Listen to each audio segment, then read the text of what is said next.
fine. So we stopped our lecture, last Oh, lecture on this comparison of various styles. तो पहला style क्या है, America में किस तरह का मैनेजमेंट स्टाइल हम फॉलो करते हैं, जापान में कैसे करते हैं, और अरब में हम कैसे करते हैं. तो what style are we following. तो पहली बात, अमेरिका में क्या होता है, मैनेजमेंट स्टाइल क्या है, leadership. Kindly mute your self, किसी की डिस्टर्बेंस आ रही है मुझे. सब स्टूडेंट्स अपने माइक्स को म्यूट रखेंगे बिकॉज अभी रिकॉर्डिंग चल रही है. तो मैनेजमेंट स्टाइल अमेरिका में क्या है, of leadership and friendliness. Japan में क्या है, आपका फंक्शनल ग्रुप एक्टिविटीज के ऊपर फोकस किया जाता है. एंड अरब में you have your coaching and parenthood, you are kind of learning and teaching kind of management style Arab में होता है.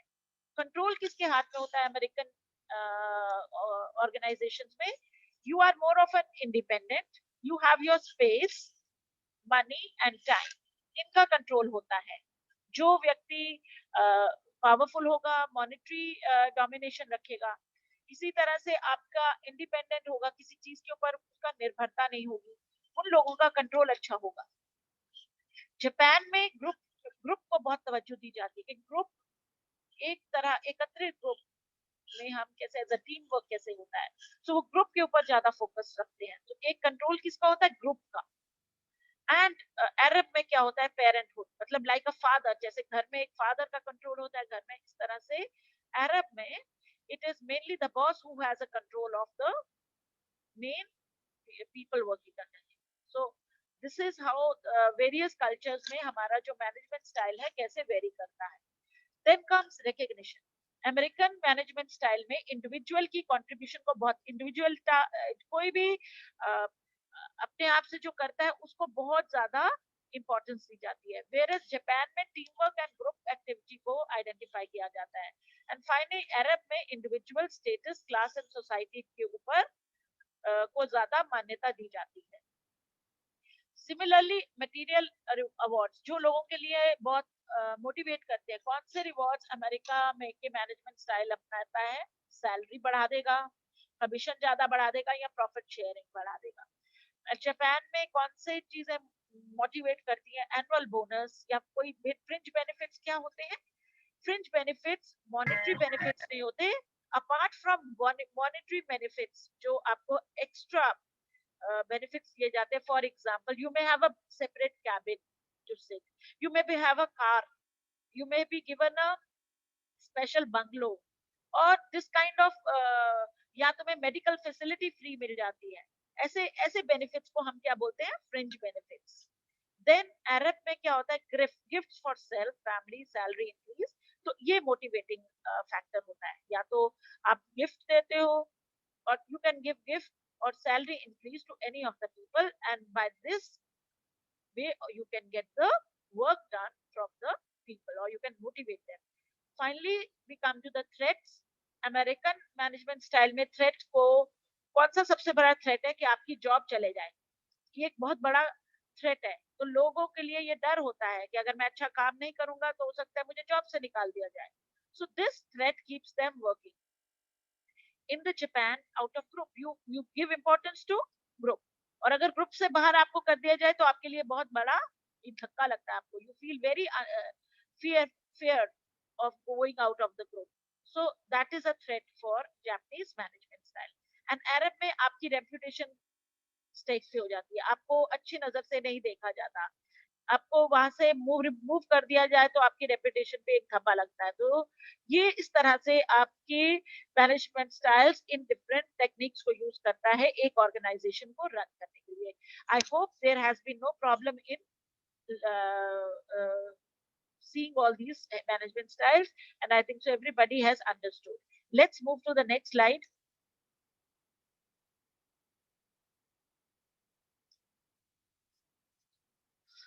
So लिमिटेशंस हैं, ओबी के दायरे भी लिमिटेड है. आप कुछ लिमिटेशंस हैं ओबी की भी. कहां पर आती है, behavioural bias. Then comes the law of diminishing returns. Then comes the unethical manipulation of people. And there are also few challenges which need to be fixed quickly because of the varying environment. So let's just discuss them one by one. कि ये क्या होता है? Behavioral bias, law of diminishing returns, और unethical manipulation of people. Let's move to the next slide. Behavioral bias, as the name suggests, क्या होता है behavioral bias? That people who lack system understanding, they develop a behavioral bias, which gives the narrow viewpoint that emphasizes employees' experience while overlooking the broader system of the organization in relation to all its publics. तो यानी आप कुछ चीजों के प्रति, जैसे let me tell you, अगर आपको लगता है कि ये let me give you an example. आपको लगता है एक बहुत मॉडर्न गर्ल अंदर आपके क्लास में आती है, आप लोगों की एक पहले से ही उसके प्रति एक बायसनेस आपको आ जाएगी, ये तो मिक्स अप नहीं होगी, she is very high headed, she will not mix up, हमारे साथ तो ये बैठेंगे नहीं, तो पहले से ही आप एक अपनी धारणा बना लेते हो without knowing that what exactly is her behaviour, या किसी के बिहेवियर के प्रति आपने पहले से ही कुछ अपने अंदर उसकी पिक्चर बना ली हो कि ये ऐसे कर रही है तो ये ऐसा ही होगा, जो व्यक्ति लेट काम करता है इसका मतलब ये मेहनती नहीं है। तो इस तरह के सिस्टम के करके आप उस व्यक्ति को समय ही नहीं देते हो कि ये अच्छा करेगा, आप सोचते हो ये कर नहीं रहा तो इसका आता ही नहीं है, and you will try and over always try to create a kind of situation where he will not be able to give his 100%. So people who जो इन चीजों में lack करते हैं, who are not able to understand the behavior or have a bias towards behavior, this OB उसके लिए ये properly use नहीं कर पाते, और एम्प्लॉयज अपनी 100% नहीं दे सकते, दे पाएंगे ऐसे लोगों के अंदर, ना वो ब्रॉडर वे से सिस्टम को समझ पाएंगे, ना ऑर्गेनाइजेशन में अपनी 100% दे पाएंगे। I hope you understood. Behavioural bias means आप एक तरफा सोच है आपकी, आप वही सोचते हो कि जो व्यक्ति के नंबर अच्छे नहीं है इसका मतलब वो इंटेलिजेंट नहीं है, क्या पता वो मार्क्स नहीं आए हो, बट उसके अंदर इतनी क्षमता है कि वो उस सिचुएशन को डील कर सकता है। तो हमें बायसनेस को अलग रखना पड़ेगा, rather than seeing how he performs on the situation. Let's come to the next thing. The condition is a reflection of tunnel vision in which people have narrow viewpoints as if they are looking through the tunnel. Behavioral bias को एक सुरुंग के through, एक सुरुंग है उसके through जो दिखता है वह उसके बराबर माना जाता है, बिकॉज उसमें आप अपने आप की जो क्षमता है सोचने विचारने की उसको छोड़ देते हो, और जो दिखता है उसी के अकॉर्डिंग आप अपना सोच बना लेते हो, उसको बोलते हैं behavioural bias. So behavioural bias is compare to a internal vision. अब नैरो सोच मींस आपकी सोच बहुत कम हो जाती है, आप उसमें कोई लॉजिक नहीं लगा रहे हो, सिर्फ अपने जो दिख रहा है उसके अकॉर्डिंग अपने आप को मान लेते हो कि ये चीज ऐसे ही है। So let's move further.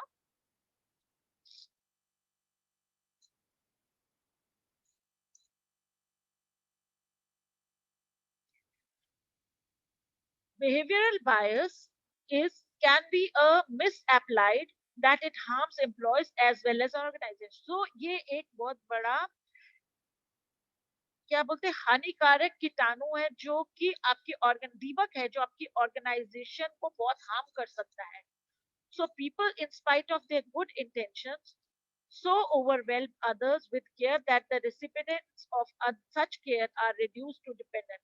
कई बार हम इतनी ज्यादा उनको करते हैं सपोर्ट, हर चीज में अच्छी इंटेंशन से उसको हेल्प करने की कोशिश करते हैं, तो क्या होता है उसका प्रभाव उल्टा पड़ जाता है। जिन लोगों को हम इतना हेल्प कर रहे हैं वो हमारे पे डिपेंडेंट ही बन जाते हैं। आप ही के ऊपर तरफ देखेंगे कि मुझे अब ये आदेश दे, मुझे बताए अब ये कैसे करना है, अभी क्या करना है, तो they become more of a dependent. और जब वो डिपेंडेंट बन जाते हैं तो वो क्या हो जाते हैं अनप्रोडक्टिव, बिकॉज अपनी सोच नहीं भूल जाते हैं, वो आप ही के क्या बोलते हैं ऑर्डर्स और आप ही की सुझाव की वेट करते हैं। So इसको बोलते हैं indignity also. People become content, not fulfilled. अरे इतने से ही चल जाएगा, हम कर लेंगे, इस पे गुजारा कर लेंगे. Not fulfilled. They find excuse for failure. अगर कुछ होगा नहीं तो फटाफट से बता देंगे, भाई ये तो सर इसलिए नहीं हुआ क्योंकि ये हो गया था. Excuses. कोई भी फेलियर को वो तुरंत बताते हैं कि हमारे अंदर गलती नहीं है, हमने हमारा ये काम इसलिए नहीं हुआ. वो रिस्पॉन्सिबिलिटी नहीं लेना चाहते. Rather they find excuses if they are not able to do.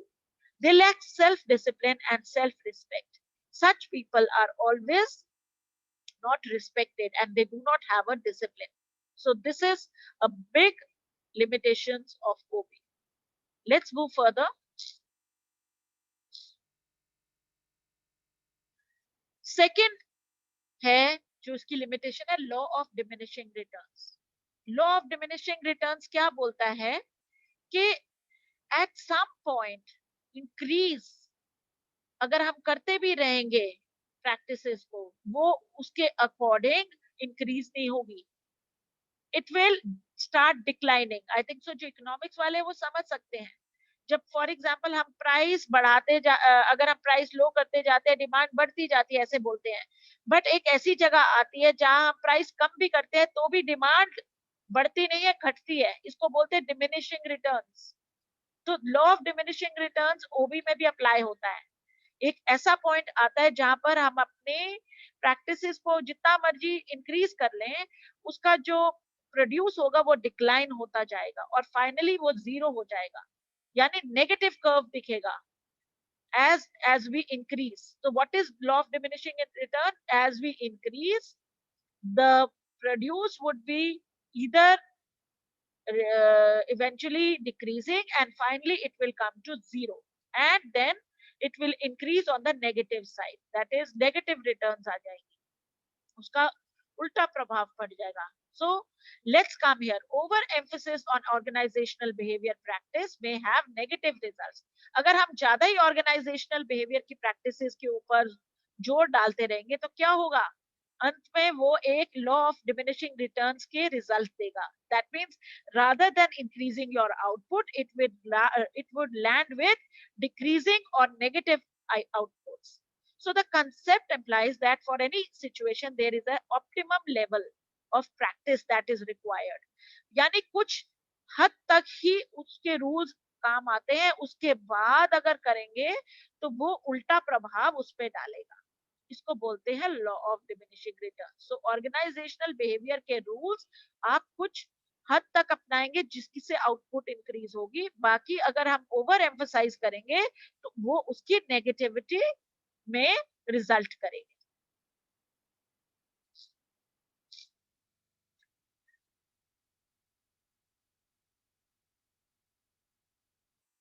So overemphasizing on organizational behavior practices that results in negative result is called law of diminishing returns.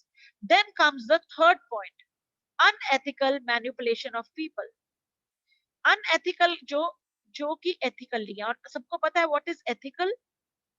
What is ethical? Anything that is within rules and social norms is ethical. और जो उसके विपरीत होते हैं उसको हम बोलते हैं unethical. So the philosophy of organizational behavior is supportive and oriented towards human resources. यानी जो organizational behavior की जो philosophy है वो human grounds के ऊपर बनी हुई है.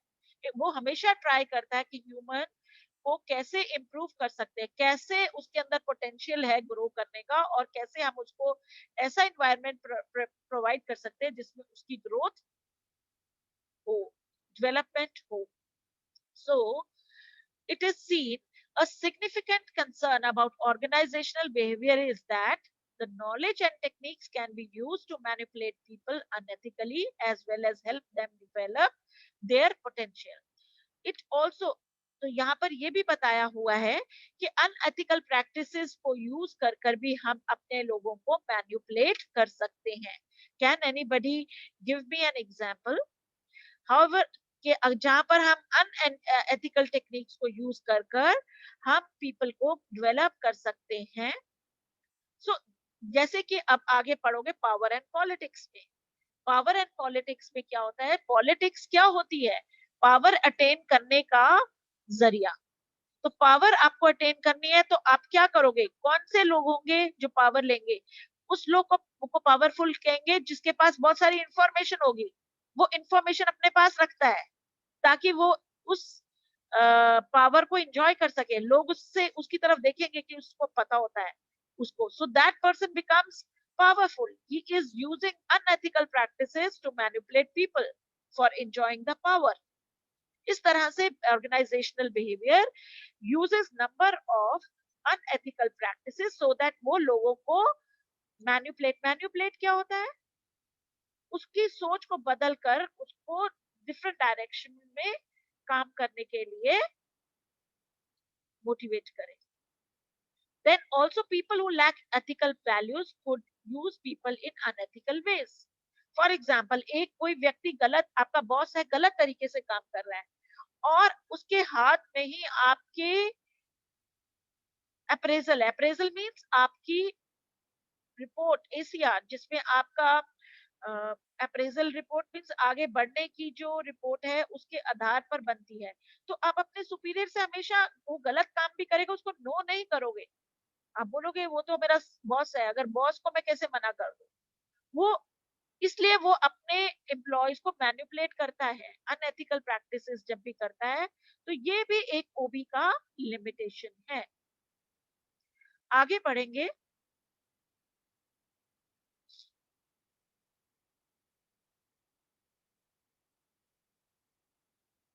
Now manipulation means that people in the power in organization must maintain high ethical and moral integrity. For example, अगर आपके लीडर्स ही अनएथिकल प्रैक्टिस करेंगे तो क्या होगा, जो उसके फॉलो करेगी जनता वो भी कहेगी जब वो कर रहे हैं तो उसमें कोई गड़बड़ नहीं है, तो हम क्यों ना ऐसा गलत काम करें। तो miss use of power and misuse of whatever responsibilities they have been given, this is something which will result in, as a general population learns more about organizational behavior, it will be more difficult to manipulate people, but the possibility is there that that is why the society needs ethical leaders. So जैसे जैसे हम आगे पढ़ेंगे हमें समझ आएगा कि आदमियों लोगों को मैनिपुलेट करना इतना आसान नहीं है, बट हमेशा कोशिश करनी चाहिए कि जो हमारे लीडर्स होने चाहिए वो एथिकल हो। I will here quote the example of Dr. APJ Abdul Kalam. He was a president with ethical practices. आज भी अगर कोई भी उनकी तरफ उंगली उठा के नहीं रखेगा, क्यों? बिकॉज उन्होंने कुछ गलत काम नहीं किए। And if you would always like to follow such leaders and you will listen to them and get motivated by them. So this is an important thing which is required in an organization to follow people who are ethical managers or ethical leaders. I hope this limitations is understood. Now let us come to the various factors that affect the organizational behavior. सबसे पहली चीज आप सबको पता है कि organisation तीन जो है मेनली पीपल से बनी है, और पीपल इधर इंडिविजुअली या ग्रुप के फॉर्म में ऑर्गेनाइजेशनल बिहेवियर की वर्किंग को अफेक्ट करते हैं। So then other factors, first thing is people, first thing is people, people affect करता है। So first factors are the people which are affecting an organisational behaviour. Then environment, environment में क्या आता है, आपकी गवर्नमेंट, आपका कंपटीशन और आपका social pressure. Government policies, competitions में जो जो स्ट्रैटेजी यूज कर रहे हैं आपके साथ की फर्म्स ऑर्गेनाइजेशंस, वो चीज आपको रखकर अपने ऑर्गेनाइजेशन में वैसी वर्किंग करनी है। इसी तरह से आपके एक्सटर्नल एनवायरनमेंट में पहले तो आ जाता है टेक्नोलॉजी ऑल्सो। जैसे जैसे मशीनों का में चेंजेस आ रहे हैं, काम करने के तरीकों में आ रहे हैं, उसी तरह से आपको भी वैसी ही टेक्नोलॉजी को अपनाना पड़ेगा, नहीं तो आप सस्टेन नहीं कर पाओगे।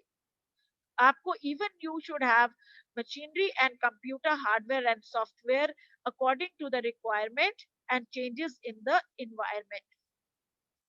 Third thing, structure.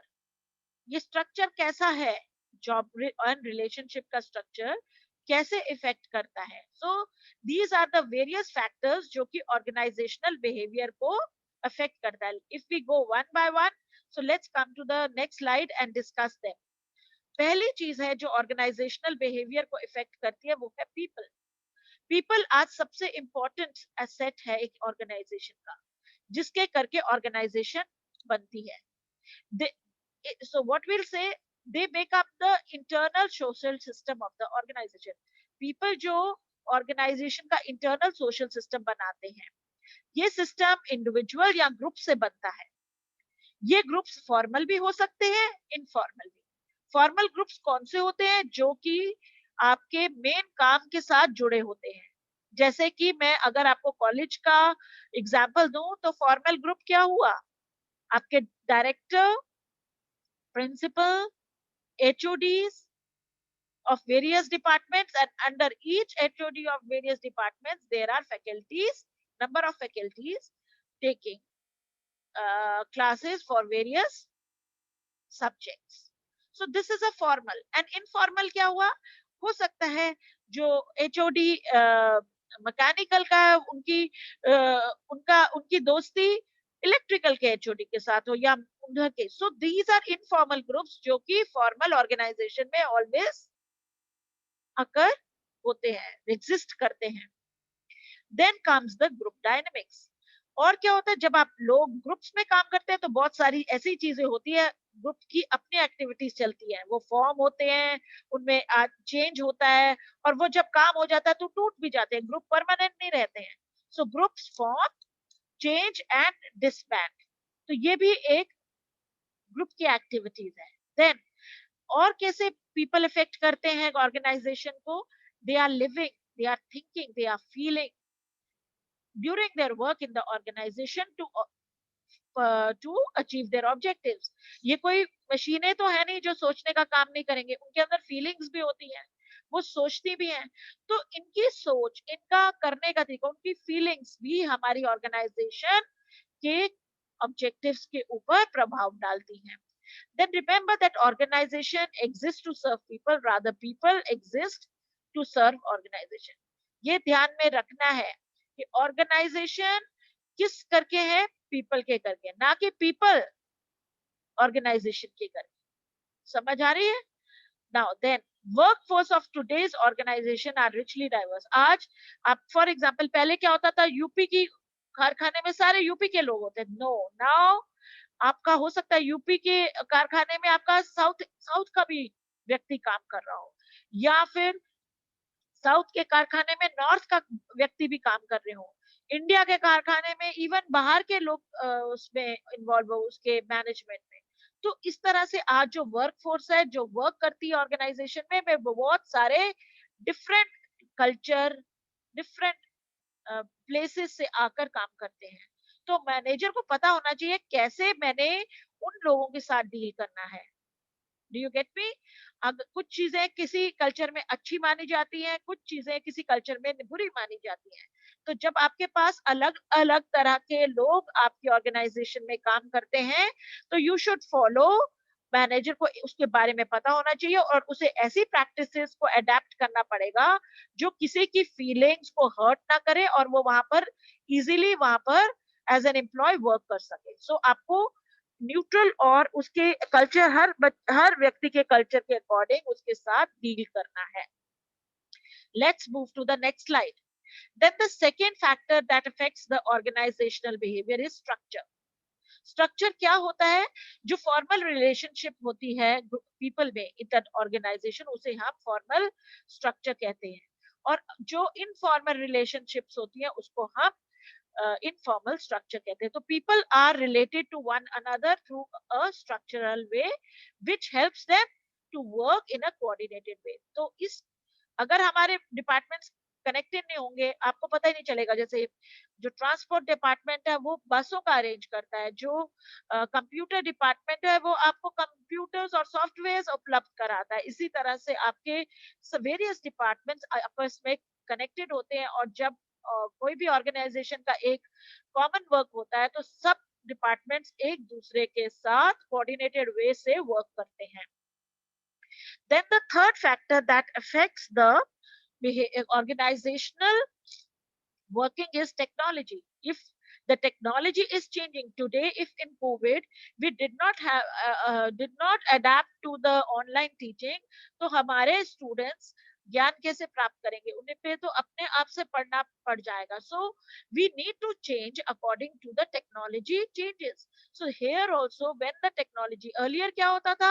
Most of the work was done manually, हाथ से काम किया जाता था. But now most of the work is done through machines.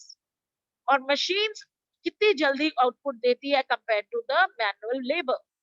So thus those organizations who have to sustain, they have to adapt to the change in technology when and whenever it is required, only to be in sustaining. Otherwise they will lag and they will not be in competition with others. Let's move further. Benefit of technology will allow people to do more, develop more. अब जो लोग पहले clerks वगैरह typewriters पे या हाथ से या मैनुअली रजिस्टर्स पे सारा कुछ करते थे, आज कंप्यूटर सॉफ्टवेयर्स में अपना डाटा स्टोर करते हैं. इस तरह से ना केवल वो अपने आप को डेवलप कर रहे हैं, ग्रो भी कर रहे हैं with the change in technology. They are mobiles किसी को नहीं आते थे, आज everybody is doing so much of mobile work because the technology demands that everybody should know so and so operations on the mobiles also. This will not only affect the benefits, and the cost will come down because more of the output will be achieved by the use of machines. So let's move to the next slide. Then comes the environment. Environment consists of two parts, the internal environment and the external environment. Internal क्या हुआ? जो आपकी organization के अंदर का environment है, और external environment जो आपके control से बाहर है उसको बोलते हैं external environment. तो हर ऑर्गेनाइजेशन अकेली नहीं एग्जिस्ट करती, इसमें दोनों एनवायरनमेंट्स होते हैं. तो नंबर ऑफ चेंजेस जब एनवायरनमेंट में आते हैं तो आपकी ऑर्गेनाइजेशंस में भी फर्क पड़ता है.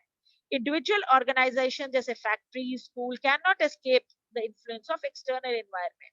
जैसे ही कोई पॉलिसी जब कह देंगे सारे स्कूल्स बंद करने, तो बंद करने पड़ते हैं क्योंकि वो एक्सटर्नल एनवायरनमेंट का हमारे ऊपर प्रेशर होता है कि अभी कोविड है, कोई भी स्कूल में नहीं बच्चों को भेजेगा. इसी तरह से इंटरनल एनवायरनमेंट पे किसका फर्क पड़ता है? आपकी वर्किंग कंडीशंस कैसी हैं, आपकी पॉलिसीज कैसी हैं, आपके पास कैसे लोग से आपका पाला पड़ रहा है, वो इंटरनल एनवायरनमेंट कंसिस्ट करता है. तो कैसे आपकी अच्छी अगर ऑर्गेनाइजेशन में पॉलिसीज बनी होंगी, हर व्यक्ति बहुत खुलकर काम करेगा, बड़ा इंडिपेंडेंटली काम करेगा. अगर बहुत रिस्ट्रिक्शन होगी, धीरे धीरे उसका दम घुटेगा और वो कोशिश करेगा उस एनवायरनमेंट को सही करने का, या वहां से छोड़कर चला जाएगा. So this environment also is affecting the working of organizations. So finally we say that organization, environment, people and structure all affect the organizations. So next lecture we will start with the models of organizational behavior. We will not continue it because we are left with less than 1 minute. So what I will do is I will stop my lecture here, and I will just like you people to there are 12 students, just Akanksha, Deepak, you can unmute yourself and just call. I'm calling Yes. out your names. Akanksha, Yes, ma'am. Poonam, Deepak, Yes, ma'am. Janvi, Yes, ma'am. Dipanshu,